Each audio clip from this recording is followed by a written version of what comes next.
तो आज हम डिस्कस करेंगे टेस्ट नंबर हमारा ये 16 रहने वाला है, मतलब 17, मतलब टेस्ट नंबर 17 है विजन IAS प्रीलिम्स 2021 का। ठीक है, तो ये भी ज्योग्राफी का हमारा टेस्ट है, सेकेंड ईयर टेस्ट है। इसमें का ये फर्स्ट पार्ट आज हम लोग सॉल्व करेंगे और इसका सेकेंड पार्ट हम लोग कल सॉल्व कर लेंगे। ठीक है, तो इसके बाद आप लोग कह रहे थे इन्वायरमेंट का टेस्ट कराइए सर, तो अगला इन्वायरमेंट का ही टेस्ट है, उसके भी दो दो टेस्ट हैं, क्योंकि ये लोग जो विजन के टेस्ट बनाते हैं शुरुआत में एक एक बनाते हैं, उसके बाद दो बनाते हैं। ठीक है, तो इनका ये कॉन्सेप्ट चलता रहता है और उसके बाद ये फुल टेस्ट बनाते हैं। ठीक है, तो अभी 2 ज्योग्राफी का ये देखने को मिलेगा, उसके बाद 2 टेस्ट आपको करंट अफेयर मतलब उसका इन्वायरमेंट एंड इकोलॉजी का देखने को मिलेगा। तो उसमें सारा का सारा ये लोग मतलब एक सिस्टमेटिक वे में पूरा सिलेबस कवर करते हैं। ठीक है, तो ये हमारा क्वेश्चन नंबर फर्स्ट है इसमें कि निम्नलिखित में से कौन सी दशाएं सूती वस्त्र उद्योग के विकास के लिए उपयुक्त हैं। ठीक है, तो फर्स्ट है कि शुष्क और निर्जन जलवायु, सेकेंड है कि परिवहन के सुगम साधन, ठीक है, और थर्ड है कि विद्युत का निरंतर और किफ़ायती स्रोत। तो देखो विद्युत जो हमारी जो इलेक्ट्रिसिटी है इसकी तो ज़रूरत होती है कोई भी इंडस्ट्री लगाने के लिए। ठीक है, और ये किफ़ायती हो तो कहने ही क्या है।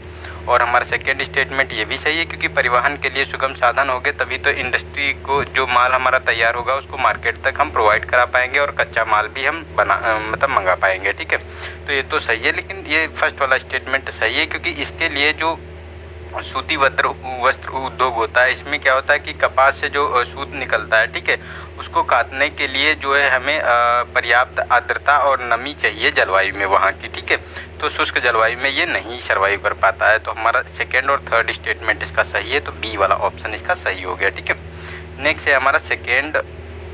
तो इसमें कहा गया कि फसल गहनता के संदर्भ में निम्नलिखित कथनों पर विचार करना है। तो फर्स्ट है कि यह सकल बोए गए क्षेत्र और निवल बोए गए क्षेत्र का अनुपात होता है। ठीक है, और यह सेकेंड है कि फसल चक्र से फसल गहनता जो है बढ़ती है। ठीक है, तो जो ये दोनों स्टेटमेंट है दोनों के दोनों सही है, क्योंकि फसल चक्र से फसल गहनता तो बढ़ती ही है, और ये जो बोए गए यह सकल बोए गए क्षेत्र और निवल बोए गए क्षेत्र का अनुपात होता है और इसे परसेंटेज में व्यक्त किया जाता है। ठीक है, तो ये दोनों स्टेटमेंट हमारे सही हैं, तो ये हमारा हो गया सी ऑप्शन। और ये मतलब इसको इंग्लिश में बोलते हैं क्रॉप डेंसिटी। ठीक है, उसी के बारे में बात की जा रही है। नेक्स्ट है थर्ड स्टेटमेंट, थर्ड क्वेश्चन। तो इसमें कहा गया कि पुनर्योजी कृषि खेती और चराई की उन प्रथाओं का वर्णन करती है जो मृदा के कार्बनिक पदार्थों का पुनर्निर्माण करके और निम्नीकृत मृदा जैव विविधता को पुनर्स्थापित करके जलवायु परिवर्तन को उत्क्रमण करती हैं और निम्नलिखित जो ये मतलब उत्क्रमण करती है। ठीक है, तो ये जो पद्धतियाँ नीचे दी गई हैं, तो ये पुनर्योजी कृषि के उद्देश्य को प्राप्त करने में सहायता करेंगी। तो कौन कौन सी ये स्थितियाँ हैं। ठीक है, तो दीर्घकालिक फसलें उगाना, सेकेंड है कि बायोचार का अनुप्रयोग, और ये सिल्वी पास्चर पद्धति अपनाना। ठीक है, तो देखो इसके लिए सिल्वी पास्चर पद्धति अपनाना तो ये अच्छा होगा, क्योंकि इसमें क्या होता है कि जैसे वृक्ष लगाना। ठीक है, सिल्वी पास्चर में क्या होता है, वृक्ष लगाना, चारा की जो फसलें उगाना उसी में, और उसी के साथ साथ पशुपालन करना। ठीक है, तो ये प्रणाली होती है सिल्वी पास्चर। तो ये तो हमारे लिए बहुत ही बेनिफिशियल रहने वाली है। और ये जो सेकेंड स्टेटमेंट में कहा गया है कि बायोचार, तो इसमें क्या होता है कि जो लकड़ी से कोयला बनाया जाता है पायरोलिसिस प्रक्रिया के द्वारा। ठीक है, तो ये भी हमारा इम्पोर्टेंट है। और ये दीर्घकालिक फसलें उगाना ये भी हमारे लिए अच्छा है। यही तो हमारी जो पुनर्योजी जो कृषि के उद्देश्यों को प्राप्त करती है। पुनर्योजी मतलब पुनः उन संसाधनों का उपयोग किया जाए जो मतलब उससे अवशेष प्राप्त हो रहे हैं, उससे खाद बनाई जाए, उससे मतलब उसका ज़्यादा से ज़्यादा यूटिलाइज किया जाए। ठीक है, तो उसी के बारे में बात की जा रही है। तो हमारा तीनों स्टेटमेंट सही है, तो हमारा ए वाला ऑप्शन इसका सही हो गया। ठीक है, नेक्स्ट है हमारा क्वेश्चन नंबर 4। तो इसमें कहा गया है कि निम्नलिखित क्षेत्रकों को भारत के सकल मूल्य वर्धित यानी GVA ग्रॉस वैल्यू एडेड के बारे में बात करना है कि अपने योगदान के घटते क्रम में व्यवस्थित कीजिए। तो कृषि क्षेत्र का कितना योगदान है, उद्योग का कितना है, और ये तुम्हारा मतलब सेवाएं जो सर्विसेज होती हैं इनका कितना है। ठीक है, तो इसमें देखो सर्विसेज का ये बहुत ज़्यादा इसमें सबसे ज़्यादा इसमें देखने को मिलेगा, क्योंकि सर्विसेज का जो इसमें भाग होता है वो लगभग 55% के करीब होता है, ठीक है। और जो इंडस्ट्री का होता है ये 29% है, और जो एग्रीकल्चर का है, जो ये नवीन डाटा की हम बात कर रहे हैं, जो नया अभी लेटेस्ट डाटा है, ठीक है। और कृषि क्षेत्र की अगर हम इसमें बात करें तो ये जो हमारा इसमें देखने को मिलेगा लगभग 16.5%, ठीक है। तो ये इस क्रम में होता है, तो इसको जो है हमको घटते क्रम में लिखना है, ठीक है। तो हमारा थर्ड पहले आएगा, सेकंड और फर्स्ट आएगा, तो थर्ड सेकंड फर्स्ट, ठीक है। तो हमारा डी वाला ऑप्शन इसका सही हो गया। नेक्स्ट है हमारा फिफ्थ, तो इसमें कहा गया है कि भारत के निम्नलिखित रामसर स्थलों को उत्तर से दक्षिण दिशा में व्यवस्थित कीजिए, कि मतलब इस तरह से हमको व्यवस्थित करना है इनको, ठीक है। तो फर्स्ट है कि रुद्रसागर झील, सेकेंड है कि तसो मोरारी झील, और थर्ड है दीपोरविल झील है, ठीक है। और ये ऊलर झील है। तो देखो ये ऊलर झील है, ये आपको जम्मू कश्मीर में देखने को मिलेगी, ठीक है। और ये दीपोरविल है, ये आपको गुवाहाटी असम में देखने को मिलेगी, ठीक है, ये असम में मिलेगी। और तसो मोरारी है, ये लद्दाख में है, यहाँ तो बहुत ज़्यादा न्यूज़ में था। देखो ये क्वेश्चन इसीलिए बन रहे हैं, बार बार हर एक सब्जेक्ट में आ रहे हैं, क्योंकि सब कोई ज्योग्राफी से इम्पोर्टेंट है, ज्योग्राफी से पॉइंट ऑफ व्यू से, ठीक है, कोई पॉलिटिकल पॉइंट ऑफ व्यू से इम्पोर्टेंट है, ठीक है। तो उसके सारे पक्ष निकल के आ रहे हैं, इसीलिए ये बार बार क्वेश्चन पूछे जा रहे हैं। तो यहाँ से कोई भी क्वेश्चन आ सकता है, क्योंकि पिछली बार ये बहुत ज़्यादा न्यूज़ में था, तो जो ये सियाचिन ग्लेशियर है उसकी लोकेशन पूछी गई थी, ठीक है। तो उसी के संबंध में कुछ भी पूछा जा सकता है इसमें। और ये जो हमारी रुद्रसागर झील है, ये आपको त्रिपुरा में देखने को मिलेगी, ठीक है। और ये चारों की चारों रामसर साइट कन्वेंशन के अंतर्गत मतलब ये लिस्टेड है, ठीक है। तो इसमें देखो ऊलर झील श्रीनगर में ये सबसे पहले पड़ेगी, उसके बाद आपको तसो मोरारी जो लद्दाख में है, ठीक है। तो हमारा 4-2, और उसके बाद दीपोरविल है और रुद्रसागर है, ठीक है।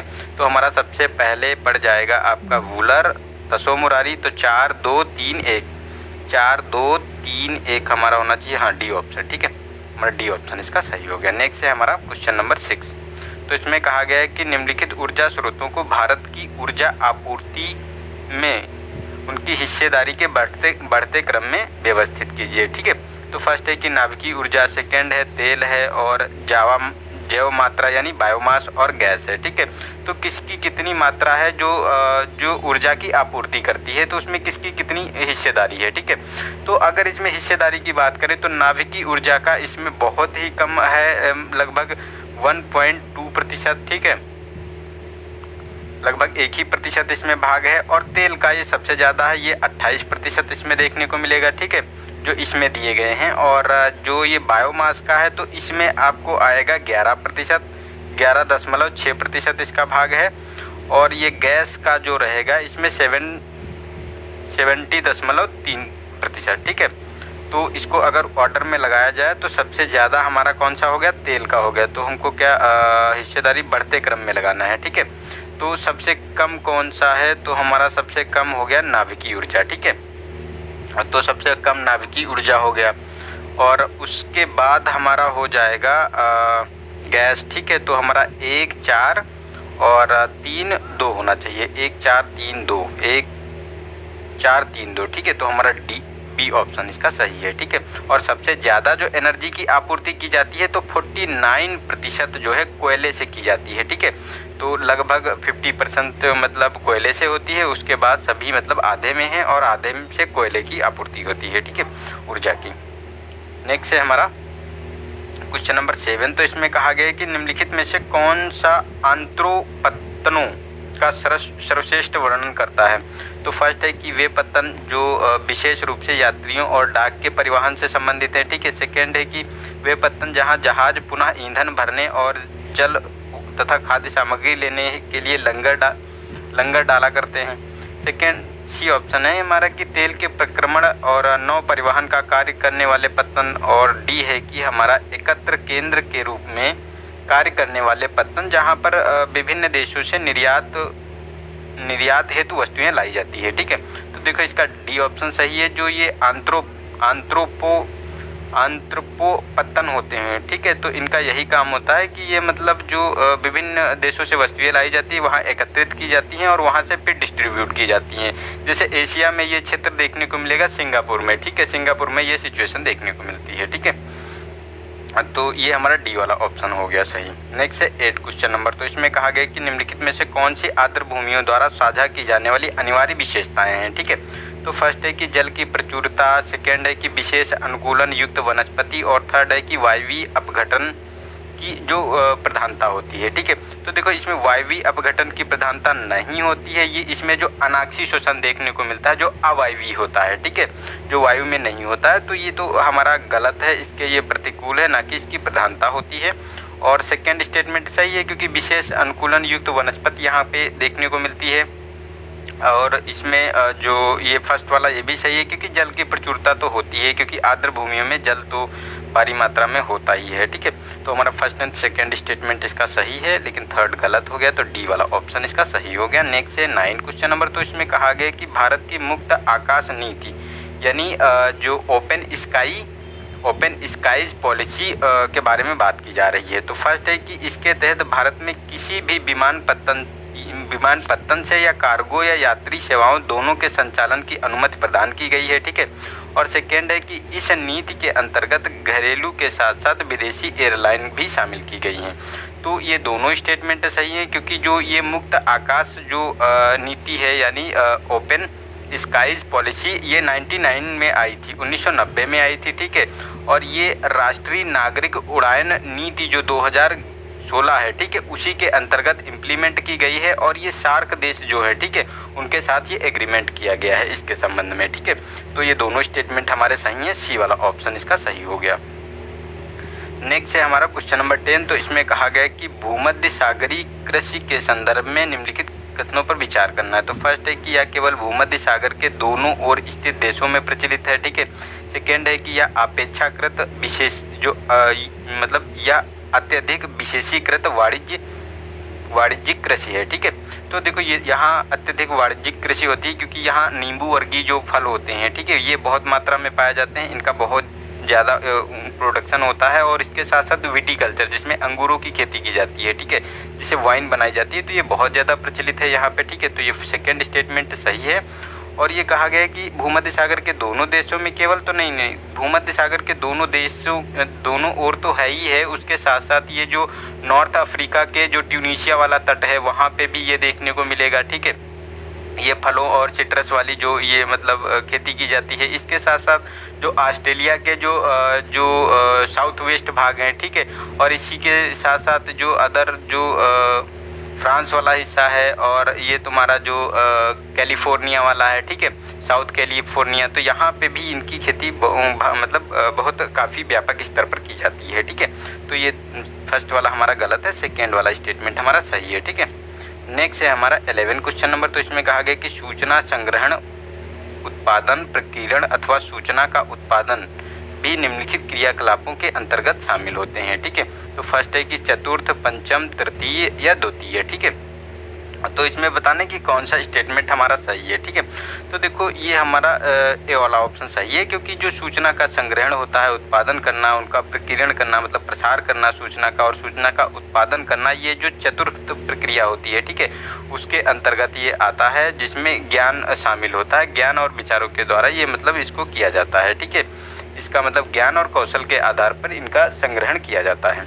तो हमारा ये फर्स्ट वाला स्टेटमेंट सही है। नेक्स्ट है हमारा 12 क्वेश्चन नंबर। तो इसमें कहा गया कि निम्नलिखित में से किसे आधुनिक बृहद पैमाने के विनिर्माण उद्योग की विशेषता माना जा सकता है, ठीक है। तो फर्स्ट है कि संगठनात्मक ढांचा और स्तरीकरण, और सेकेंड है कि अनियमित भौगोलिक वितरण, और थर्ड है कि कौशल का विशिष्टीकरण, ठीक है। तो इसमें देखो तीनों ये शामिल होते हैं क्योंकि जो ये आधुनिक बृहद पैमाने के जो विनिर्माण है, ठीक है, उसकी यही तीनों विशेषताएं, क्योंकि संगठनात्मक ढांचा होना चाहिए, स्तरीकरण उसमें व्यापक देखने को मिलता है, जैसे एक स्तर ये है मतलब ऐसे स्तर में इसमें डिवाइड होता है, ठीक है। और अनियमित भौगोलिक वितरण होता है, हर एक क्षेत्र में उसको मतलब वितरण किया जा सकता है, और कौशल विशिष्टीकरण देखने को मिलता है, ठीक है। तो हमारे तीनों स्टेटमेंट सही है, डी वाला ऑप्शन इसका सही हो गया।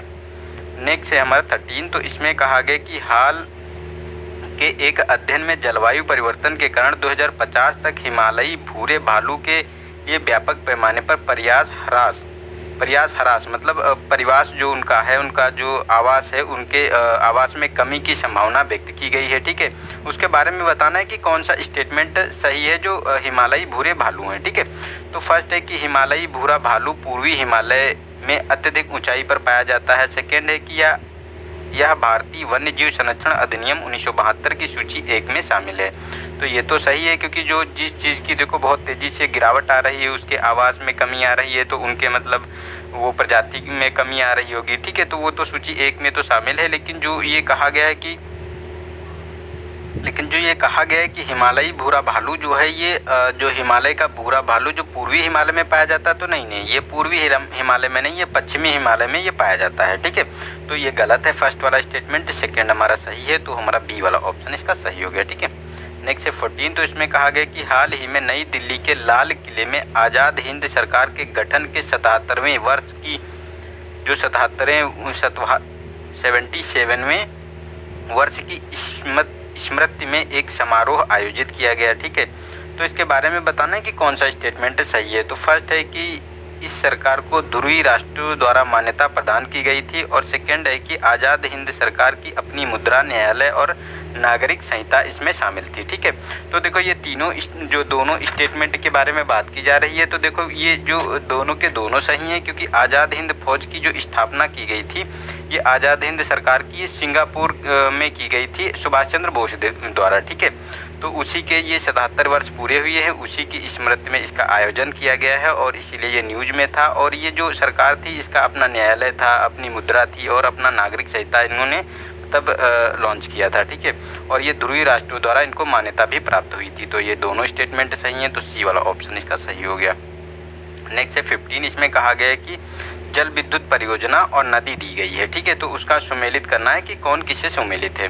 तो भाखड़ा नागल बांध की बात करें तो सतलज नदी है। ठीक है, और इडुक्की बांध है कावेरी नदी पर, और श्रीशैलम गोदावरी, और सलाल बांध परियोजना चिनाब पे है। ठीक है, तो देखो सलाल परियोजना ये तो चिनाब पे है, तो ये तो हमारा सुमेलित है, और ये भाखड़ा नागल जो है ये सतलज नदी पे है, ये पंजाब में आपको देखने को मिलेगा। ठीक है, और ये चिनाब जो नदी है ये जम्मू कश्मीर में है। लेकिन जो श्रीशैलम ये देखने को मिलेगा, तो ये श्रीशैलम जो कृष्णा नदी पे है आंध्र प्रदेश में। ठीक है, कृष्णा नदी पे आंध्र प्रदेश में है, तो ये हमारा गलत हो गया स्टेटमेंट। और इडुक्की बांध की बात करें तो ये पेरियार नदी पे है केरल में। ठीक है, तो ये भी हमारा गलत हो गया स्टेटमेंट। तो हमारा 1 और 4 इसमें सुमेलित है, तो सी वाला ऑप्शन इसका सही हो गया। नेक्स्ट है हमारा क्वेश्चन नंबर 16। तो इसमें कहा गया है कि मिश्रित खेती के संदर्भ में बताना है कि कौन सा स्टेटमेंट हमारा सही है। ठीक है, तो फर्स्ट है कि निम्न पूंजी व्यय रासायनिक उर्वरक एवं हरी खाद का अल्प उपयोग इसकी विशेषता है। ठीक है, सेकेंड है कि चारा फसलें इसका एक महत्वपूर्ण घटक है, और थर्ड है कि यह फसल उत्पादन और पशु पालन पर समान बल दिया जाता है। तो देखो थर्ड वाला स्टेटमेंट तो सही है, क्योंकि पशुपालन और जो इनका फसल उत्पादन है दोनों पे समान जो बल दिया जाता है, उस पे दोनों पे समान ध्यान दिया जाता है। ठीक है, ये तो हमारा सही है, और सेकंड भी सही है, क्योंकि चारा फसलों का इसमें महत्वपूर्ण घटक है, क्योंकि जब पशुपालन किया जाता है तो चारा तो उगाया ही जाएगा इसमें। ठीक है, तो ये तो कॉमन सेंस की बात है। लेकिन जो फर्स्ट वाला स्टेटमेंट है ये गलत है, क्योंकि इसमें निम्न पूंजी नहीं, इसमें अधिक पूंजी की आवश्यकता होती है। और जो ये मिश्रित खेती होती है, जैसे मतलब एक खेत में कई प्रकार की मतलब फसलें लगा दी, तो उसकी डिमांड भी जो उर्वरक की, जो फर्टिलाइजर की जो डिमांड होगी वो भी ज़्यादा होगी, तो उर्वरक का भी अधिक मात्रा में उपयोग किया जाता है। ठीक है, तो ये फर्स्ट वाला स्टेटमेंट गलत है, सेकेंड और थर्ड सही है, तो हमारा बी वाला ऑप्शन इसका सही हो गया। नेक्स्ट है 17। इसमें कहा गया कि निम्नलिखित में से कौन सा दुर्लभ मृदा तत्वों यानी REE के बारे में जो बात की जा रही है, दुर्लभ मृदा तत्वों के बारे में। ठीक है, तो इसके बारे में बताना है कि कौन सा स्टेट इसमें ऑप्शन सही नहीं है। तो फर्स्ट है कि जो REE है, ठीक है, यानी जो रेयर अर्थ जो मटेरियल होता है उसके बारे में बात की जा रही है, रियल अर्थ मटेरियल। ठीक है, तो ये रियल अर्थ मटेरियल भूगर्भिक निक्षेपों में एक साथ पाए जाने वाले 17 तत्वों का समूह है। सेकेंड है कि जो ये REE के अभिजात वैश्विक भंडारों के 80% से अधिक ऑस्ट्रेलिया में है। ठीक है, और जो ये सेकेंड और सी ऑप्शन है, इसमें कहा जा रहा है भू प्रॉपर्टी में सोना की तुलना में जो ये REE अपेक्षाकृत अधिक प्रचुर मात्रा में है। डी है कि REE का रक्षा आंतरिक उद्योग में व्यापक रूप से उपयोग किया जाता है। तो देखो ये तो सही है स्टेटमेंट, और ये अधिक मात्रा में उपलब्ध भी है सोने की तुलना में। ठीक है, और इसके भूगर्भिक निक्षेपों में 17 समूहों का जो ये तत्वों का समूह है उसमें शामिल है, ठीक है। लेकिन जो इसके जो कहा गया है कि बी ऑप्शन, तो ये हमारा गलत है, क्योंकि इसमें जो ये ऑस्ट्रेलिया में इसका 80% भंडार नहीं पाया जाता है, ये आपको चाइना में देखने को मिलेगा, ठीक है। तो हमारा बी ऑप्शन इसमें सही है, मतलब जो गलत पूछा गया है तो ये गलत है, बी वाला ऑप्शन, ठीक है। नेक्स्ट 18, तो इसमें कहा गया कि भारत में मैग्नीज खनिज के संदर्भ में बताना है कि कौन सा स्टेटमेंट हमारा सही है। तो फर्स्ट है कि यह मुख्य रूप से विंध्य भूवैज्ञानिक शैल प्रणाली में पाया जाता है। सेकेंड है कि भारत में उड़ीसा सर्वाधिक भंडार वाला राज्य है, मतलब मैंगनीज का भंडारण सबसे ज़्यादा जो आपको देखने को मिलेगा जो उड़ीसा है, ठीक है। और थर्ड है कि भारतीय मैंगनीज में फास्फोरस की उच्च मात्रा इसे धातु कर्म प्रयोजनों के लिए उपयुक्त बनाती है। तो ये गलत स्टेटमेंट है, क्योंकि अगर हम मैंगनीज में फास्फोरस की उच्च मात्रा मिला जाते हैं तो ये मतलब धातु कर्म के लिए अनुपयुक्त हो जाता है, ठीक है, ये उपयुक्त नहीं रहता है। तो ये गलत हो गया स्टेटमेंट। और ये उड़ीसा में इसके मतलब भंडार सबसे ज़्यादा पाए जाते हैं, तो ये भी सही है, ठीक है। और इसमें जो ये फर्स्ट वाला स्टेटमेंट है तो ये गलत है, क्योंकि विंध में कोई ये खनिज नहीं पाए जाते। खनिज वाला जो समूह है, जो शैल समूह है, ये धारवाड़ वाला जो समूह है साउथ इंडिया में, ठीक है, तो वहाँ ये पाए जाते हैं। तो ये तो सही है स्टेटमेंट। और जो इसका जो प्रोडक्शन होता है सबसे ज़्यादा अगर बात करें तो ये एमपी में होता है, ठीक है। मतलब भंडार हैं उड़ीसा में सबसे ज़्यादा, लेकिन प्रोडक्शन जो मैंगनीज का है वो एमपी में सबसे ज़्यादा होता है, ठीक है। तो हमारा ये सेकेंड स्टेटमेंट इसमें केवल सही है और फर्स्ट एंड थर्ड गलत हैं। नेक्स्ट है हमारा 19, तो इसमें कहा गया है कि निम्नलिखित में से कौन से नाइट्रस ऑक्साइड उत्सर्जन के स्रोत हैं। तो फर्स्ट है कि तड़ित है, मृदा की सतह है, वनोन्मूलन है और कृषि है, ठीक है। तो किसके द्वारा नाइट्रस ऑक्साइड का उत्पादन किया जाता है, ठीक है, उत्सर्जन किया जाता है, ठीक है। तो चारों स्टेटमेंट सही हैं, क्योंकि इन तड़ित जो मतलब जो बिजली चमकती है, ठीक है, बादलों में, तो उसकी बात की जा रही है, उससे भी नाइट्रस ऑक्साइड का जो उत्सर्जन होता है, और मृदा की सतह से, वनोन्मूलन से, कृषि से, और इसके साथ साथ से जैसे जीवाश्म ईंधन जो जलते हैं, जैसे पेट्रोल डीजल की वजह से जो गाड़ियों में चलते हैं, ठीक है, इसमें से भी, और बायोगैस से भी इसका मतलब उत्सर्जन होता है, ठीक है। तो ये तीनों चारों स्टेटमेंट सही हैं, तो डी वाला ऑप्शन इसका सही हो गया। नेक्स्ट है हमारा 20 क्वेश्चन नंबर, तो हाल ही में सर्व पावर पहल शुभारंभ किया गया है, तो किसके बारे में ये बात की जा रही है, ठीक है। तो कौन सा स्टेटमेंट इसमें सही है, तो यह भारतीय अंतरिक्ष अनुसंधान संगठन की पहल है। सेकेंड है कि इसका उद्देश्य महिला शोधकर्ताओं को फेलोशिप और शोध अनुदान प्रदान करना है, ठीक है। तो ये महिलाओं के सशक्तिकरण की अगर हम बात करें तो ये बात की जा रही है इसमें, तो ये तो सेकेंड स्टेटमेंट तो सही है, इसमें फेलोशिप दी जाएगी जो महिला शोधकर्ता हैं, ठीक है, उन्हें अनुदान दिया जाएगा। लेकिन ये फर्स्ट वाला स्टेटमेंट गलत है, ये अंतरिक्ष जो इसरो के द्वारा नहीं ये कराया जा रहा है, ये आपको ministry of science and technology के अंतर्गत जो साइंस एंड टेक डिपार्टमेंट है, ठीक है, उसी के अंतर्गत ये मतलब पावर सर्व पहल चलन का शुभारंभ किया गया है। तो हमारा सेकेंड स्टेटमेंट सही है, फर्स्ट वाला हमारा गलत है। नेक्स्ट है 21, तो इसमें कहा गया है कि वर्ष 2020 का भौतिकी का नोबेल पुरस्कार ब्लैक होल से जुड़ी खोज के लिए दिया गया है। इस संदर्भ में बताना है कि कौन सा स्टेटमेंट हमारा सही है। तो फर्स्ट है कि आइंस्टीन के सामान्य सापेक्षता के सिद्धांत द्वारा ब्लैक होल की भविष्यवाणी की गई थी, और सेकेंड है कि अभी तक किसी ब्लैक होल की खोज नहीं की गई है। तो ये गलत है, इसकी खोज हो चुकी है और इसको प्रमाणित किया है एंड्रिया होज और रैनहोल्ड ने, जो ये हमारा प्रमाणित किया है कि मिल्की वे जो है, ठीक है, मिल्की वे के केंद्र में एक विशाल ब्लैक होल देखने को मिला है, ठीक है। और ये जो ब्लैक होल है ये प्रोजेक्ट था हमारा, जो अपना प्रोजेक्ट था होराइजन टेलीस्कोप प्रोजेक्ट, ठीक है, उसी के द्वारा इसका चित्र भी लिया गया है हाल ही में, ठीक है। और ये M87 जो मंदाकिनी है उसमें ये मतलब पहचाना गया है, उसका चित्र लिया गया है, तो उसमें थे। और ये जो ब्लैक होल होता है ये क्या करता है, एक मतलब अति तीव्र घनत्व वाला ये क्षेत्र होता है, यहाँ से तो किरणें भी मतलब प्रकाश की जो किरणें होती वो भी नहीं इसमें मतलब आ पाती हैं, ठीक है। तो ये क्या करते हैं कि रेडियो किरणों की द्वारा मतलब इसको डिटेक्ट करते हैं। तो ये हमारा जो इसमें स्टेटमेंट है तो ये तो हमारा सेकेंड वाला तो गलत हो गया, लेकिन फर्स्ट वाला सही है, क्योंकि आइंस्टीन सामान्य सापेक्षता के सिद्धांत द्वारा ब्लैक होल की भविष्यवाणी की थी। तो ये फर्स्ट वाला सही है। और जो 2020 का जो ये नोबेल पुरस्कार दिया गया है ब्लैक होल के लिए, ठीक है, तो ये रोजर पेनरोज को दिया गया है, ठीक है। तो ये फैक्ट इतने याद रखना, ऐसे जो साइंस एंड टेक के क्वेश्चन होते हैं तो इनसे क्वेश्चन बनने के चांसेस रहते हैं, ठीक है। नेक्स्ट है हमारा 22। तो इसमें कहा गया है कि शहर और नदी दी हुई है और उनको मिलान करना है कि कौन से सुमेलित हैं, ठीक है। तो लंदन टेम्स नदी है, न्यूयॉर्क हडसन नदी है और बुडापेस्ट वोल्गा है, ठीक है। तो लंदन में तो टेम्स बहती है, ठीक है। तो ये तो हमारा लंदन के जो लंदन शहर है उसके टेम्स नदी के किनारे पे है, ठीक है। और न्यूयॉर्क ये हडसन नदी के किनारे पे है, लेकिन ये बुडापेस्ट है ये डेन्यूब नदी के किनारे देखने को मिलेगा, ठीक है। डेन्यूब के किनारे है, ना कि वोल्गा के। वोल्गा ये यूरोप की सबसे बड़ी नदी है, ठीक है। तो हमारा फर्स्ट एंड सेकेंड स्टेटमेंट सही है, थर्ड गलत है, तो हमारा सी वाला ऑप्शन इसका सही हो गया। नेक्स्ट है हमारा 23। तो इसमें कहा गया है कि कौन सा स्टेटमेंट इसमें सही है, ठीक है। तो फर्स्ट है कि ऑस्ट्रेलिया विश्व में यूरेनियम का सबसे बड़ा उत्पादक है, और सेकेंड है कि 50% से अधिक यूरेनियम का उत्पादन स्वस्थानीय निछालन द्वारा किया जाता है। तो ये सही है। इसमें देखो 57% अभी रिपोर्ट आई थी, उसमें बताया गया था कि 57% जो ये उत्पादन होता है यूरेनियम का वो स्वस्थायी निछालन द्वारा होता है, ठीक है। और ये जो भंडार की बात की जा रही है तो ये गलत है। ये यूरेनियम के सबसे ज़्यादा भंडार जो कजाकिस्तान में आपको देखने को मिलेंगे, ठीक है।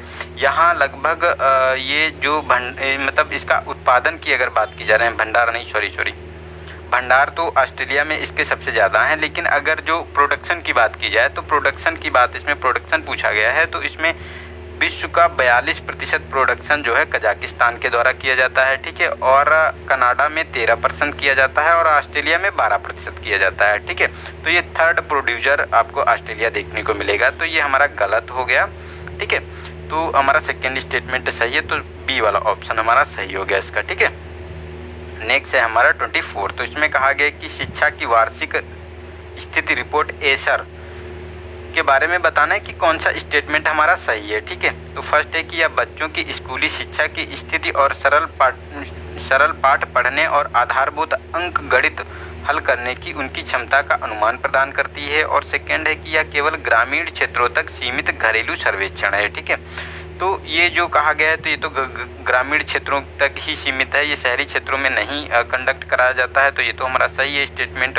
और ये फर्स्ट वाला भी सही है, क्योंकि बच्चों की स्कूली शिक्षा की स्थिति और उसमें जो सरल पाठ पढ़ने और आधारभूत अंक गणित हल करने की क्षमता के बारे में उनकी बात की जाती है, ठीक है। मतलब जो स्कूली बच्चे होते हैं उनके बारे में।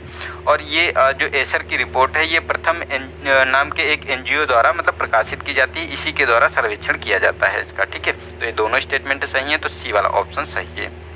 नेक्स्ट है हमारा 25। तो इसमें कहा गया है कि प्रायद्वीपीय भारत में तालाब सिंचाई के व्यापक उपयोग के लिए कौन से मतलब इसमें कारण उत्तरदायी हैं, ठीक है। तो फर्स्ट है कि जल भृतों की खराब पारगम्यता, सेकेंड है कि प्रायद्वीपीय भारत में कठोर शैलों के कारण नहरें खोदना कठिन हो जाता है, और थर्ड है कि बारहमासी नदियों का अभाव, ठीक है। तो देखो बारहमासी नदियां तो वहाँ नहीं है, ठीक है, इसीलिए मतलब वहाँ पे तालाबों से सिंचाई की जाती है। और वहाँ मतलब उधर जो ये क्षेत्र है ये आपको जो वोल्केनिक इरेप्शन के कारण वहाँ पे ये हुआ है, ठीक है। तो वहाँ पे मतलब ये कठोर चट्टानें हैं, तो वहाँ खोदना मुश्किल होता है। और जल भृतों की खराब पारगम्यता की मतलब वहाँ पे जो जल है जो उसमें जो कहा गया है कि खराब पारगम्यता के बारे में, तो वहाँ मतलब जल भृतों की जो खराब पारगम्यता है कि मतलब वहाँ पे इन चीज़ों का मतलब पारगम्य नहीं होता है, ठीक है। तो उसको जो है तालाबों में संरक्षित लंबे समय तक संरक्षित किया जा सकता है कि मतलब जैसे अभी जैसे ये तालाब है, इसमें अगर पानी भर दिया जाए तो पारगम्य अगर नहीं होगा तो वो उतना का उतना ही भरा रहेगा, ठीक है, इस तरह से, ठीक है। इसीलिए ये बात की जा रही है। तो तीनों स्टेटमेंट सही है, तो डी वाला ऑप्शन इसका सही हो गया। नेक्स्ट है 26 क्वेश्चन। तो इसमें कहा गया है कि चतुर्थ क्षेत्रक नीति दिशा निर्देश तैयार करने वाली नीति निर्माताओं की श्रेणी का प्रतिनिधित्व करता है, ठीक है। और सेकेंड है कि पंचम क्षेत्र का अर्थव्यवस्था के तृतीय क्षेत्र का वह भाग जो ज्ञान आधारित है। तो इसके बारे में बताना है कि कौन सा हमारा स्टेटमेंट इसमें सही है, ठीक है। तो देखो इसमें ये जो पंचम क्षेत्रक में होता है इसमें ये तृतीय क्षेत्र का ज्ञान आधारित भाग नहीं होता है, ये गलत स्टेटमेंट है। क्योंकि इसमें आपको जो देखने को मिलेगा जो ये जो नए विचार होते हैं, ठीक है, नए और मौजूद जो विचार होते हैं उनका निर्माण, ठीक है, नए विचारों नवाचार और नए विचारों का निर्माण करना, पुनः स्थापना करना और व्याख्या पर केंद्रित होते हैं, ठीक है, मतलब व्याख्यायित करते हैं। और इसमें जो ये गोल्ड कॉलर व्यवसायी होते हैं उनको इसमें कंसीडर किया जाता है। और ये जो फर्स्ट वाला स्टेटमेंट है ये भी हमारा गलत है, क्योंकि इसमें जो कहा गया है कि चतुर्थ क्षेत्र में, तो ये नहीं इसमें शामिल होते हैं। इसमें तो आपको देखने को मिलेगा जैसे कि सूचना का संग्रहण करना, सूचना का प्रस्तुतिकरण, प्रसार करना, सूचनाओं का उत्पादन करना, ये सब इसमें शामिल होता है चतुर्थ क्षेत्र में। ये तो अभी हमने पिछले उसमें क्वेश्चन में देखा ही है, ठीक है। तो दोनों स्टेटमेंट गलत हैं, तो डी वाला ऑप्शन इसका सही हो गया, ठीक है। नेक्स्ट है 27, तो इसमें बॉक्साइट के संदर्भ में बताना है कि कौन सा स्टेटमेंट सही है। तो फर्स्ट है कि बॉक्साइट अयस्क एल्युमिनियम का प्राथमिक स्रोत है, ठीक है।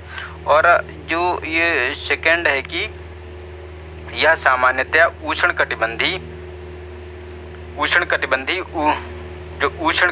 और उपोष्णकटिबंधीय क्षेत्रों की काली मृदा में पाया जाता है, ठीक है। और थर्ड है कि विश्व में बॉक्साइट का उत्पादन सबसे बड़े भंडार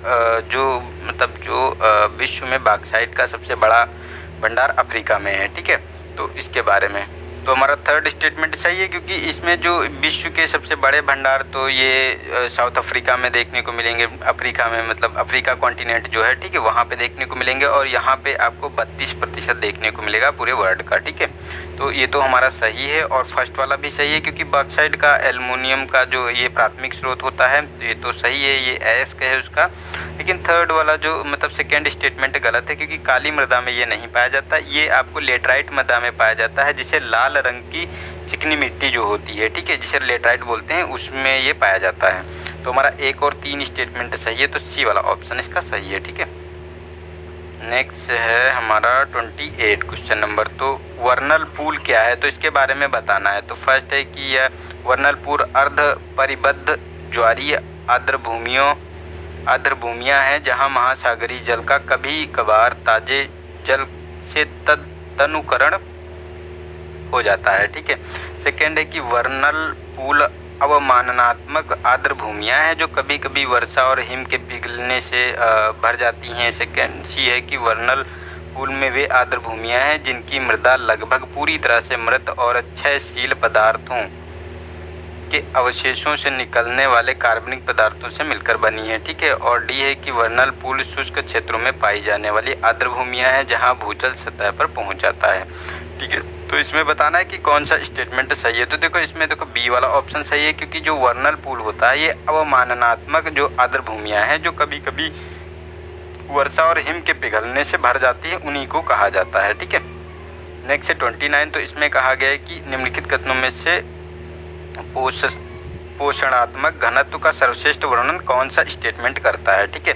तो फर्स्ट है कि प्रति इकाई कृषि योग्य भूमि का किसानों की कुल संख्या का मापन करता है। सेकेंड है कि यह विशेष स्थान पर वाणिज्यिक फसलों के अधीन क्षेत्र से खाद्य फसलों के अधीन क्षेत्र का अनुपात है। और थर्ड है कि यह फसलों के अधीन प्रति वर्ग किलोमीटर भूमि पर व्यक्तियों की संख्या के रूप में व्यक्त किया जाता है। और थर्ड है कि यह विशेष स्थान की कुल जनसंख्या और कुल कृषि क्षेत्र के बीच अनुपात है, ठीक है।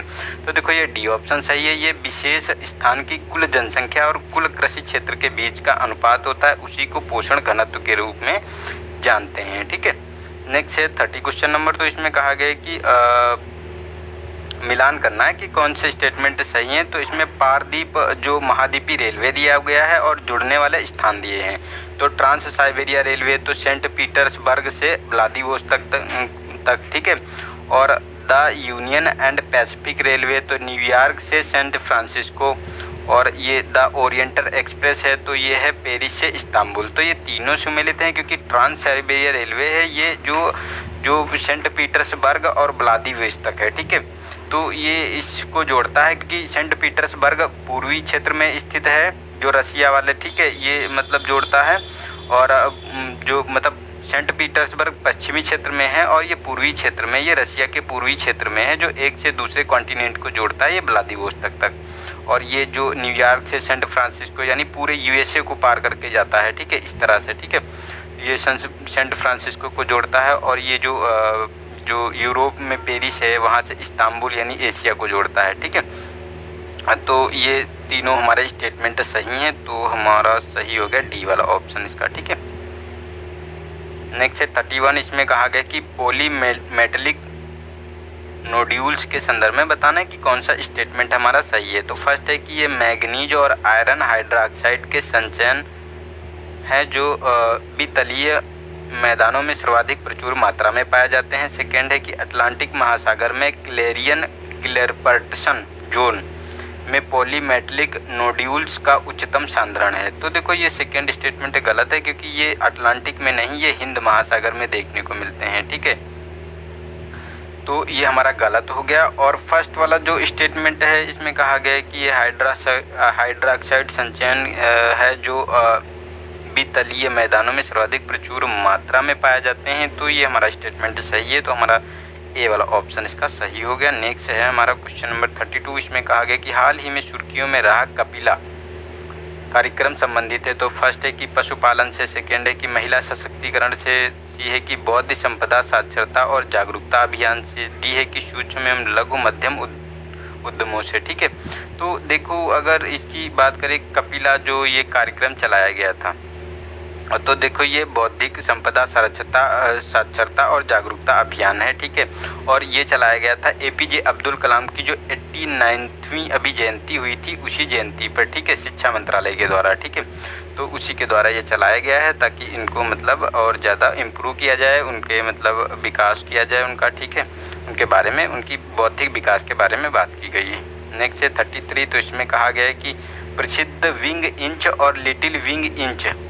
तो ये क्या है, इसके बारे में बताना है। तो फर्स्ट है कि यह द्वितीय विश्व युद्ध के दौरान संयुक्त राज्य अमेरिका में बिछाई गई पेट्रोलियम पाइपलाइन है। ठीक है, सेकेंड है कि ग्रेट लेक को अटलांटिक से जोड़ने वाली कृत्रिम नहरें हैं। सी है कि द्वितीय विश्व युद्ध के दौरान संयुक्त राज्य अमेरिका से निर्मित पार महाद्वीपीय जो राजमार्ग नेटवर्क है। और डी है कि इंग्लैंड फ्रांस को जोड़ने वाली अंडर वाटर रेलवे है। ठीक है, तो इसका देखो ए वाला ऑप्शन सही है, क्योंकि ये द्वितीय विश्व युद्ध के दौरान संयुक्त राज्य अमेरिका द्वारा बिछाई गई पेट्रोलियम पाइपलाइनें हैं। ठीक है, उन्हीं के नाम है विंग इंच और लिटिल विंग इंच। ठीक है, तो ए ऑप्शन इसका सही हो गया। नेक्स्ट है 34, तो इसमें कहा गया कि भारत और संयुक्त राज्य अमेरिका ने हाल ही में 2+2 संवाद आयोजित किया है। इस संदर्भ में बताना है कि कौन सा स्टेटमेंट हमारा सही है। तो फर्स्ट है कि यह दोनों राष्ट्रों के राष्ट्राध्यक्षों और विदेश मंत्रालय के मध्य संवाद तंत्र है।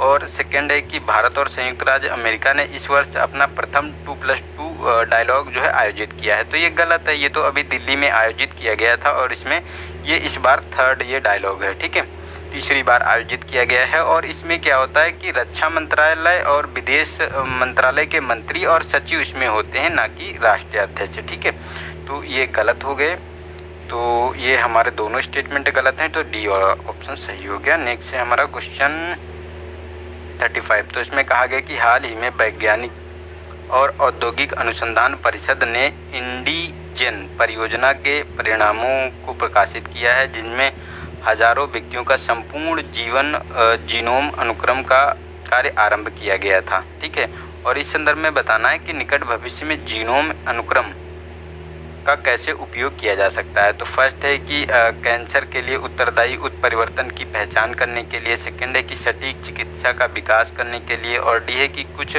लोगों पर दवा की अप्रभाविता का कारण जानने में सहायता करने के लिए इसका प्रयोग किया जा सकता है। ठीक है, तो ये जीनोम प्रोजेक्ट के बारे में जो बात कही जा रही है, तो ये सही है, तीनों मतलब तीनों स्टेटमेंट सही हैं, क्योंकि कैंसर के लिए उत्तरदायी जो उत्परिवर्तन की पहचान की जा सकती है, सटीक चिकित्सा इसे प्रोवाइड कराई जा सकती है, कोई अगर बीमारी है उसमें अगर इलाज में कोई फ़ायदा नहीं हो रहा है तो उसके बारे में बात की जा मतलब उसका पता लगाया जा सकता है। ठीक है, तो ये तीनों स्टेटमेंट इसके सही है, तो हमारा डी वाला ऑप्शन हो गया। और ये जीनोम होते क्या हैं, तो ये जो कोशिका में डीएनए होता है या जो जीनों का ये अनुक्रम होता है उसी को जीनोम बोलते हैं। ठीक है, नेक्स्ट है 36, तो इसमें कहा गया कि निम्नलिखित नदी बेसिनों को भारत में उनकी जल संसाधन क्षमता के घटते क्रम में व्यवस्थित कीजिए। तो फर्स्ट है कि कृष्णा, नर्मदा, सिंधु, गंगा। ठीक है, तो इनके बारे में बताना है कि किसका मतलब बेसिन जो जल संसाधन क्षमता किसकी सबसे ज़्यादा है, उसके बाद किसकी है, उसके बाद किसकी है, तो घटते क्रम में लिखना है। तो देखो इसमें गंगा की सबसे ज़्यादा है, उसके बाद आपको कृष्णा की देखने को मिलेगी। ठीक है, और फिर है आपकी जो सिंधु नदी का जो ये जल ग्रहण क्षमता है, ठीक है, और फिर नर्मदा नदी का है, ठीक है। तो 4-1 और 3-2 होना चाहिए हमारा, 4-1-3-2, तो हमारा बी वाला ऑप्शन इसका सही हो गया, ठीक है। नेक्स्ट है 37, तो इसमें कहा गया कि वाणिज्यिक पशुपालन के संदर्भ में बताना है कि कौन सा स्टेटमेंट हमारा सही है, ठीक है। तो फर्स्ट है कि यह एक विशेषीकृत गतिविधि है जिसमें केवल एक प्रकार के पशु का पालन किया जाता है। सेकेंड है कि वाणिज्यिक पशुपालन मुख्य रूप से दक्षिण पूर्व एशियाई देशों में प्रचलित है, ठीक है। तो ये गलत है, ये दक्षिण पूर्व एशियाई में प्रचलित नहीं है। यहाँ तो जीवन निर्वाह के लिए किया जाता है, इसका वाणिज्यिक बहुत ज़्यादा पालन नहीं किया जाता। लेकिन हाँ, जैसे ऑस्ट्रेलिया हो गया या पश्चिमी देश हो गए, जैसे यूएसए हो गया, अर्जेंटीना है, न्यूजीलैंड है, उरुग्वे है, यहाँ मतलब इसकी जो पशुपालन है इसको पशु रेंचिंग के नाम से जाना जाता है और बहुत मतलब व्यापक स्तर पर किया जाता है, ठीक है। तो ये हमारा सही है, मतलब ये गलत हो गया स्टेटमेंट। और ये फर्स्ट वाला जो है तो ये हमारा सही है, क्योंकि विशेष गतिविधि है, मतलब एक मतलब पशुपालन की जो एक विशेष जिसमें केवल पशुओं का पालन किया जाता है, ठीक है। इसमें केवल और केवल पशु होते हैं और इसमें किसी को शामिल नहीं किया जाता है, तो हमारा ए वाला ऑप्शन सही हो गया। नेक्स्ट है हमारा 38, तो इसमें कहा गया कि एक कृषि जलवायविकी क्षेत्र के बारे में बताना है कि कौन सा इसमें किसके बारे में सही वर्णन कर रहा है। ये मतलब जो गद्यांश दिया गया है या मतलब कह सकते हैं जो पैरा दिया गया है, ठीक है। तो इसका है कि इस क्षेत्र के उच्चावच में भारी भिन्नता है। ग्रीष्म ऋतु मृदु होती है लेकिन शीत ऋतु में अत्यधिक ठंड की स्थिति का अनुभव होता है। औसत वार्षिक वर्षा मात्र 150 सेंटीमीटर होती है, ठीक है। और पहाड़ी ढलानों के साथ अलग अलग ऊंचाइयों पर वनस्पति में अंचलिक व्यवस्था पाई जाती है। घाटियों में जलोढ़ मृदा की मोटी परतें हैं जबकि पहाड़ी ढालों पर पतली भूमि मृदा होती है। चावल इस क्षेत्र की मुख्य फसल है जिसकी खेती पहाड़ी ढलानों पर सीढ़ीदार खेतों में की जाती है, ठीक है। तो ये किस जलवायु की क्षेत्र के कृषि के बारे में बात की जा रही है, ठीक है। तो अगर हम इसके में बात करें तो ए ऑप्शन है हमारा पठारी क्षेत्र और पहाड़ी क्षेत्र, और पूर्वी हिमालय बी ऑप्शन है, पश्चिमी हिमालय सी ऑप्शन है, और डी है हमारा कि पूर्वी पठार और जो पश्चिमी पूर्वी पठार और पहाड़ी क्षेत्र, ठीक है। तो इनके बारे में बताना है कि कौन सा हमारा स्टेटमेंट इसमें सही है, ठीक है। तो अगर इसमें बात करें तो ये पश्चिमी हिमालय की बात की जा रही है, उसी क्षेत्र में ये सीढ़ीदार खेती होती है और इसमें जो चावल यहाँ की मुख्य फसल होती है, ठीक है। तो इसके बारे में बात की जा रही है। नेक्स्ट है 39, तो इसमें कहा गया है कि सुर्खियों में रहने वाला परख किससे संबंधित है। तो फर्स्ट है कि ए ऑप्शन स्वर्ण आभूषणों की शुद्धता के प्रमाण पत्रों से, बी है कि हरि भवन रेटिंग प्रणाली से, और सी है कि उपकरण के लिए ऊर्जा स्टार रेटिंग से, और छात्र अधिगम मूल्यांकन केंद्र से, ठीक है। तो इसका डी ऑप्शन सही है। जो ये परख अभी चलाया गया था कोविड-19 की जो चल रही थी उसमें सब कुछ बंद हो चुका था, उसी के संबंध में ये चलाया जा रहा था, ठीक है। तो ये शिक्षा मंत्रालय द्वारा चलाया गया था और इसे कैबिनेट ने अप्रूवल दिया था, और ये स्वायत्त संस्था है एक, मतलब स्वतंत्र और स्वायत्त संस्था है एक, जिसके बारे में छात्रों के बारे में उसका मतलब उनका मूल्यांकन करती है। नेक्स्ट है 40, तो इसमें कहा गया है कि निम्नलिखित कथनों पर विचार करना है। तो फर्स्ट है कि ताड़ का तेल है, कपास है, कोको है, गन्ना है, केला है, ठीक है। तो इसमें बताना है कि कौन सी इसमें बागानी फसलें हैं। तो देखो इसमें ताड़ हो गया, कपास हो गया, कोको हो गया, गन्ना है, केला है, सारी की सारी आपको जो है जो देखने को मिलेंगी बागानी फसलें हैं। तो डी ऑप्शन है, क्योंकि बागानी फसलें कौन सी होती हैं जिनकी रोपाई की जाती है, ठीक है। रोपाई की जाती है लंबे समय तक, उसमें जैसे 1 से 2 साल, 2 से 3 साल तक, मतलब 4 साल 5 साल तक रहती हैं, ठीक है। एक मिनिमम 1 साल और उससे वो ज़्यादा तक रहती हैं, तो उनको मतलब बागानी फसलें कहते हैं। नेक्स्ट है 41, तो इसमें कहा गया कि वनस्पति तेल के बारे में बताना है कौन सा स्टेटमेंट सही है। तो फर्स्ट है कि भारत विश्व में वनस्पति तेल का सबसे बड़ा आयातक है, और सेकेंड है कि भारत मुख्य रूप से चीन के ताड़ के तेल का आयात करता है। तो देखो चीन के ताड़ का तेल का आयात नहीं करता है, ये जो ताड़ का तेल होता है ये इंडोनेशिया और मलेशिया से आयात करता है, तो ये गलत स्टेटमेंट है। और भारत जो है वनस्पति तेलों का सबसे बड़ा आयातक नहीं है, क्योंकि इंडिया में सरसों का प्रोडक्शन काफ़ी मात्रा में हो जाता है जिससे तेल की प्राप्ति हो जाती है। तो जो आयात करता है ये 4th कंट्री है ये, ठीक है। क्योंकि सबसे ज़्यादा आयातक कंट्री हैं जो वनस्पति तेलों की, तो उसमें यूएसए है, ठीक है, यूएसए है, और जो तुम्हारा चाइना है और ब्राज़ील है, ठीक है। 4th कंट्री इंडिया है। तो हमारा जो दोनों स्टेटमेंट इसमें गलत हो गया, तो डी वाला ऑप्शन इसका सही हो गया। नेक्स्ट है 42, तो इसमें कहा गया है कि उद्धारकर्ता सहोदर की अवधारणा राहत प्रदान करने के लिए संबंधित है। ठीक है, तो फर्स्ट है कि सड़क दुर्घटना है, प्राकृतिक आपदा है, वायु प्रदूषण है, या उपयुक्त में से कोई नहीं। तो इसका डी ऑप्शन सही है, इनमें से कोई नहीं, क्योंकि सहोदरकर्ता जो ये परियोजना है इसमें क्या होता है कि एक बड़े सहोदर को अंग या कोशिकाएं या फिर मतलब अस्थि मज्जा दान देने के उद्देश्य से एक नए बच्चे का सृजन किया जाता है, और उसकी जो कोड होती है, जो सेल होती, स्टेम सेल होती, उससे उसका मतलब एक अंग का निर्माण किया जाता है, उसी के बारे में ये बात की जा रही है। ठीक है, तो ये डी ऑप्शन है इसका सही। नेक्स्ट है 43, तो इसमें कहा गया है कि निम्नलिखित स्रोतों को उसके ताजे जल की उपलब्धता के घटते क्रम में व्यवस्थित कीजिए। ठीक है, तो घटते क्रम में व्यवस्थित करना है, तो ध्रुवी और बर्फ़ हिमनद की बात करें तो ये है, और भूमि जल है, और झीलें और नदियां हैं। तो देखो सबसे ज़्यादा ध्रुवीय बर्फ़ और हिमनद में आपको जल की मात्रा मिलेगी, उसके बाद भूमि जल में देखने को मिलेगी, और फिर नदियों और झीलों में है। ठीक है, तो हमारा 1, 2 और 3। ठीक है, तो 1 और 2 और 3 हमारा जो है बी वाला ऑप्शन हमारा सही है इसका। ठीक है, नेक्स्ट है 44, तो इसमें कहा गया कि भारत में पेट्रोलियम उत्पादों के उत्पादन के संदर्भ में बताना है कि कौन सा स्टेटमेंट सही है। तो फर्स्ट है कि असम अग्रणी उत्पादक राज्य है, ठीक है, पेट्रोलियम के बारे में, और सेकेंड है कि पेट्रोलियम उत्पादों का शुद्ध निर्यातक है। तो देखो ये निर्यात करता है लेकिन शुद्ध निर्यातक नहीं है, क्योंकि इसमें क्या होता है कि जैसे नेफ्ता हो गया, पेट्रोल हो गया, या ईंधन तेल हो गया, ठीक है, स्नेहक हो गया, इन चीज़ों का मतलब जो बाई प्रोडक्ट होते हैं पेट्रोलियम के, उनका यूज़ करता है ये निर्यात करने के लिए। ठीक है, तो ये तो गलत हो गया, और फर्स्ट है ये भी हमारा गलत है, क्योंकि असम अग्रणी नहीं है, ये गुजरात है। ठीक है, गुजरात में सबसे ज़्यादा तेल का उत्पादन होता है।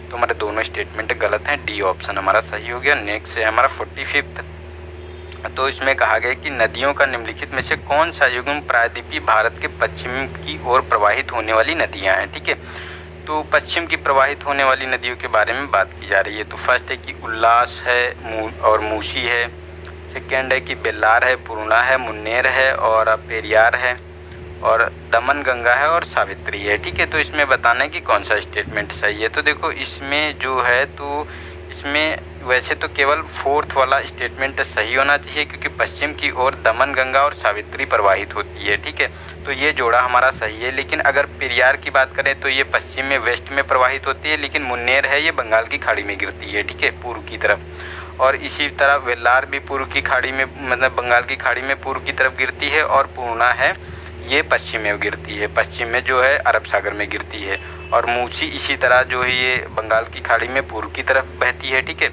और ये उल्लास है ये दक्षिण की मतलब पश्चिम की तरफ बहती है। ठीक है, तो ये तीनों सम्मिलित नहीं है, तो ये ऑप्शन का आंसर गलत है। ठीक है, तो इसमें आप लोग करेक्शन कर लेना, इसका केवल 4 ऑप्शन सही हो जाए, इसमें कोई भी ऐसे ये नहीं है। ठीक है, इसका 4 केवल स्टेटमेंट सही है और तीनों गलत हैं।